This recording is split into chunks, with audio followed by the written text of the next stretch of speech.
But let's get into the championship round. This is it. This is final four. We're here, and it's both one Yeah. seeds and both three seeds. Now let's get into pick scores. Before we get into today's video, guys, I just want to give a special shout out to today's sponsors, starting with Gold Fine and Bowles, lawyers for the injured. Personal injury, workers' compensation, those are their two things, but any sort of legal advice, they're the people to call. Give them a phone call, 309-673-5144. Tell them we sent you, okay? And I'd also like to shout out SeatGeek for sponsoring today's video as well. Use promo code PlayBookSports on their website to get $20 off your first purchase of $30 or more. Let's get back to the video. San Francisco. Currently, the line is San Fran minus 7 points. That is, I don't know if that's the biggest conference championship game spread, but it's got to be up there. It's got to be close. That's a ton of points for these two teams. Addison, what do you make of this? What are your thoughts? Man, that's a lot of points for a team in San Fran that looked pretty iffy last week. In Detroit, looked like they were able to put the foot on the throat when it mattered most. So, damn.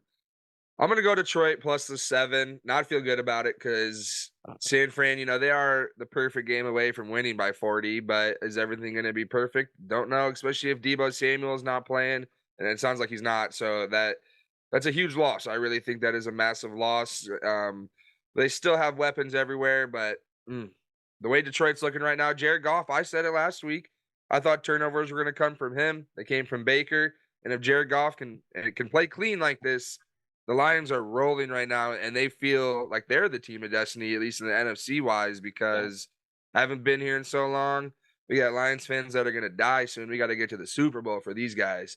And it's legit, though, because, they've definitely got the fan base behind them all the way, and they're getting that extra push. And I just think Gibbs will be a big impact. I think you'll see him more than Monty getting the ball because it's going to matter. This game matters most. And it's the trip to the Super Bowl, so your best player is going to get the ball the most. So I think a healthy dose of Gibbs, Jared Goff keeping it clean. Maybe I jinxing him this week because I said he was going to be bad last week. He wasn't. Now I'm saying he's going to be clean, so he'll be bad. But give me the Lions plus the 7. Give me this as like a you know what? Screw it. Give me the Lions winning 31-28. Come Lions on. win it. Come on. Woo. Screw the logo. Screw Love the it. logo. Love it.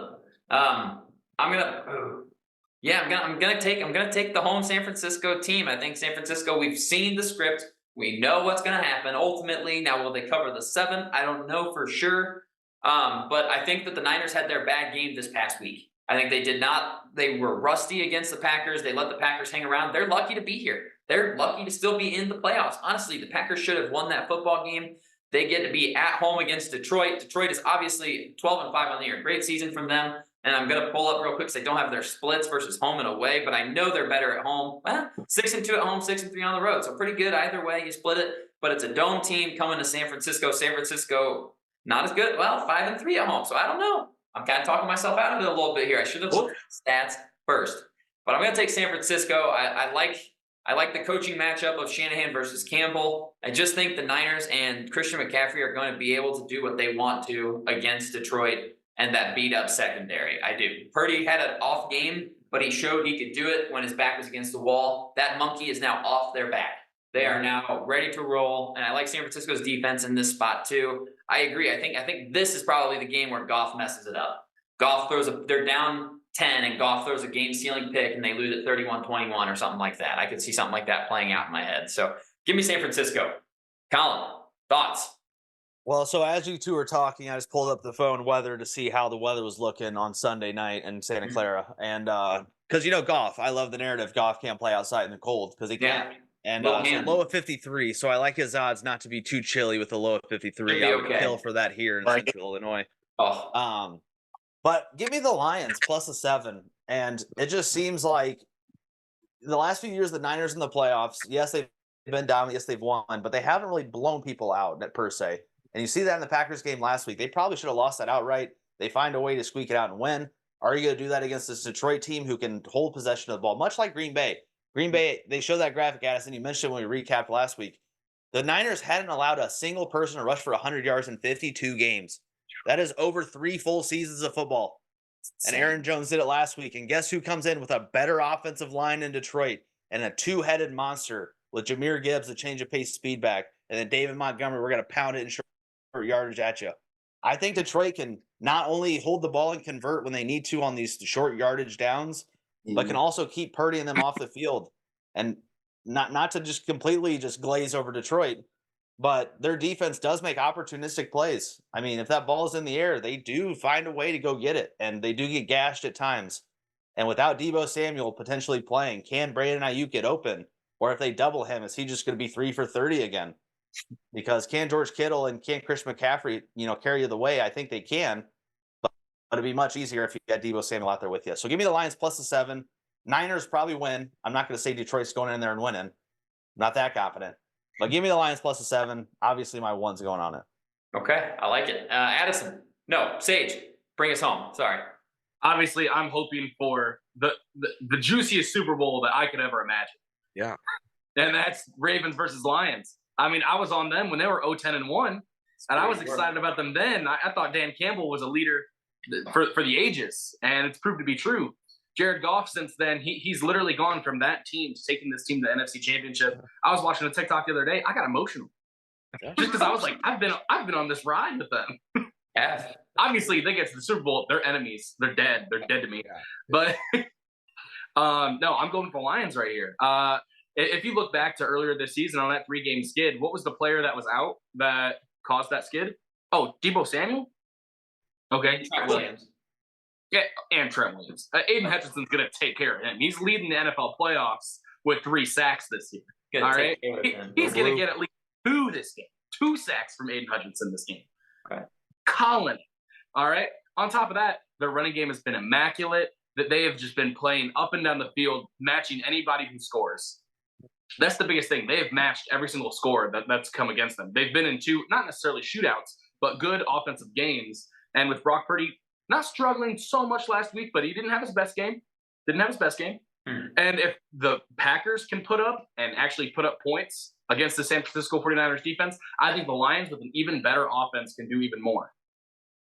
One little funny thing that I saw earlier, and I'm hoping this doesn't happen, but the last time the Lions were on a road playoff game was the San Francisco 49ers. Oh. And they won that game. On top of 1991? No. This is so far ago. So far ago, okay. So far ago to the point where they ended up playing the Cleveland Browns in the championship. Right, that is forever ago. And they beat the Browns. Okay. Well, the Cleveland Browns have since become the Baltimore Ravens. Oh. Okay. It makes me nervous. Interesting. I saw that. I got a little shaky. But I had to reverse jinx you saying something about the Super Bowl. So that actually is a little sneaky little play there, because that is true. They did. That's a good point. I will say, did you say road playoff game in general? It was the road championship game. Oh, championship. Okay. Yeah. I would say they played in Dallas in 2014. That year, the NFC got screwed. The Lions got a BS face mask call against Dallas. The Dallas Jets didn't catch it. The Green Bay onside kick. And then the pick at the 1-yard line in the Super Bowl. The NFC had no chance of winning that Super Bowl in 2014. No. None. No face mask. Dez caught it. Brandon Bostic onside kick. Malcolm Butler interception for 1. I will say for the Lions, I said it last week, this is not like a month straight of emotional highs. Yes. What happens if the Niners do go out, come down, score 7-0, and the Lions punt? Is this all of a sudden going to just come down crashing on the shoulders? Is just all too much? We'll find out. But we've said that a month now. Yeah, we have, exactly. That's the thing, because it was division. Now it was playoff game. Now if they're getting to the NFC Championship game, who cares? Maybe they don't feel a thing. Right. Like that's what I'm seeing right now. I mean, we've been saying like, hey, do they know how to deal with success? We didn't think they could. Yeah. And all of a sudden they just keep rolling. They're dealing with it by winning. Yeah. A few more things really quickly, just because they pop in my head as I'm listening to everybody talk. One thing for this game, Lions top 5 rush defense. Without Deebo playing, can they keep McCaffrey at bay? That's going to be a big thing. Number 2, can the Niners defense stop Sam Laporta? Because for some reason here in the playoffs, nobody wants to guard the maybe best rookie tight end ever, because he is just running rampant, just catching underneath routes and taking them 15 yards. And it's like, maybe we stop this guy. And then you got Amon on the outside. Looking like a vintage. Talking about Dan Campbell real quick. Just listening to him talk, how loud, how passionate, how aggressive he is. there's something about somebody in a superior, I don't say superior, but someone in a leadership position and having them believe as much as they believe and just following their lead. Because if they believe, why am I not believing? Yeah. You know what I mean? If they're willing to believe it's possible, I'm going to follow them. And then Dan Campbell has done a great job getting the Lions to buy in and believe and follow his lead. And they've been awesome. They're America's darling. They're America's darling. They are. I hate that I have to root against them. I really do. It sucks that I have to root for the Lions to lose, but I really do. I don't have a choice. But I do think the players are all in on Dan Campbell, absolutely. And I did see a fun sign, like his like first initial press conference as coach, where he's like, "We're gonna bite your kneecap. We're gonna get knocked down. Bite your other kneecap. We're gonna come up. We're gonna take a hunk out of you. We're gonna get knocked down. We're gonna take another hunk out of you, and then we're gonna be the last one standing." And someone put a picture like of the because they tore an ACL for a Vikings, and they were like, "Bite a kneecap." Tore an ACL of a Rams player, bite a kneecap, and then take a hunk out of you was last week, and then they need to take a hunk out of the Niners and be the last one standing. I was like, okay, that's fun. NFL actually promoted that, and Justin Jefferson was pissed. He tweeted, he's like, I can't believe y'all are promoting injuries like that. And it's like, okay, like, relax. Come on. It's just ironic that those two teams both had, like, they were just the last 4 games. It's just ironic that they tore ACLs on players for both those teams. What are the odds? But it's going to be a couple of good games. I really think so. I think that the Lions will keep it probably close till the end. And Kansas City, Baltimore is going to be electric. That's the one I am dialed in on. That's my game. I can't wait for that one. Anything else you guys want to add before we wrap this up and get ready for the rest of the week here? Nothing? All right. That's it. Everybody following along, thank you for watching all of the mock draft videos I've put out. We're up over 1,200 views on the second one again. We'll have more of those coming, more off-season stuff, free agency, coaching, hirings, all of the breaking news. Get it all from us because we're going to have videos out on all the breaking news. Check out the TikTok. Check out the Twitter account that I will start posting on eventually. And we will stay tuned to the channel. We will have recaps. We will have season in reviews for the Cowboys and Bears, hopefully, fellas. We've got plenty of stuff coming. So stay tuned to the channel. Hit that big red subscribe button. And we'll see you guys in the next one.